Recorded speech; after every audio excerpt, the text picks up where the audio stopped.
ഇപ്പോൾ തിരുവനന്തപുരത്ത് ആമഴഞ്ഞം തോട്ടിൽ മാലിന്യ പ്രശ്നങ്ങളുമായിട്ട് ഒരുപാട് പ്രശ്നങ്ങളും ഒക്കെ കഴിഞ്ഞ ദിവസങ്ങളിൽ നടക്കുകയുണ്ടായി. അതിൻ്റെ ഫലമായി ഒരു മരണം നടന്നു. ഗവൺമെൻറ് 10 ലക്ഷം രൂപ അദ്ദേഹത്തിൻ്റെ അമ്മയ്ക്ക് കൈമാറുകയൊക്കെ ഉണ്ടായിരുന്നു. പക്ഷേ ആ ഒരു സമയത്തും ആ നാട്ടിലെ ജനങ്ങൾ ചെയ്ത ഒരു പ്രവൃത്തിയെക്കുറിച്ചാണ് നമ്മൾ പറയുന്നത്. കഴിഞ്ഞ ദിവസം രാത്രിയിൽ 9 വ്യക്തികൾ ബൈക്കിൽ വന്നിട്ട് അവരുടെ വീട്ടിലെ മാലിന്യ വേസ്റ്റുകൾ ഈ തോട്ടിൽ വ്യത്യസ്ത സ്ഥലങ്ങളിലായിട്ട് നിക്ഷേപിക്കുകയുണ്ടായി. വനിതകളുടെ ഹെൽത്ത് സ്ക്വാഡ് ആണ് ഇവരെ പിടികൂടിയത്. ഇന്നലെ രാത്രിയായിരുന്നു സംഭവം.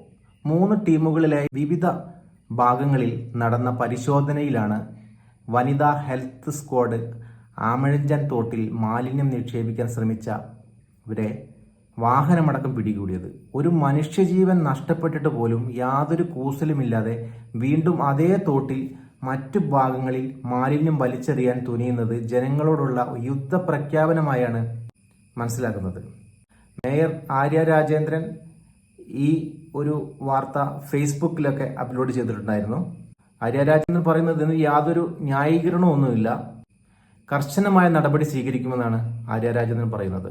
നിലവിലെ നിയമമനുസരിച്ച് പിഴ ചുമത്തിയത് ആദ്യപടി മാത്രമാണ്. കൂടുതൽ തുകയും പിഴയും വാഹനങ്ങളുടെ രജിസ്ട്രേഷൻ റദ്ദാക്കുന്നതും അടക്കമുള്ള സ്വീകരിക്കാനുള്ള നടപടികൾ തുടർന്ന് എടുക്കും. മാലിന്യം നഗരസഭയുടെയോ സർക്കാരിന്റെ ജീവനക്കാരുടെയോ മാത്രം ഉത്തരവാദിത്തമല്ല. നഗരം മലിനസമായാൽ അത് എല്ലാവരുടെയും വീഴ്ചയെ തന്നെ കാണണം. മാലിന്യം വലിച്ചെറിയുന്ന രീതി അവസാനിപ്പിക്കണമെന്നും മേയർ ആര്യ രാജേന്ദ്രൻ ആവശ്യപ്പെട്ടു.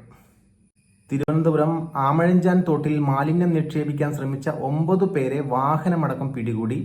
ഇവർക്ക് 45,090 രൂപ കോർപ്പറേഷൻ പിഴ ചുമത്തി. വാഹനങ്ങളുടെ രജിസ്ട്രേഷൻ റദ്ദാക്കാനുള്ള നടപടികൾ സ്വീകരിക്കുമെന്ന് മേയർ അറിയിച്ചു. വനിതകളുടെ ഹെൽത്ത് സ്ക്വാഡാണ് ഇവരെ പിടികൂടിയത്.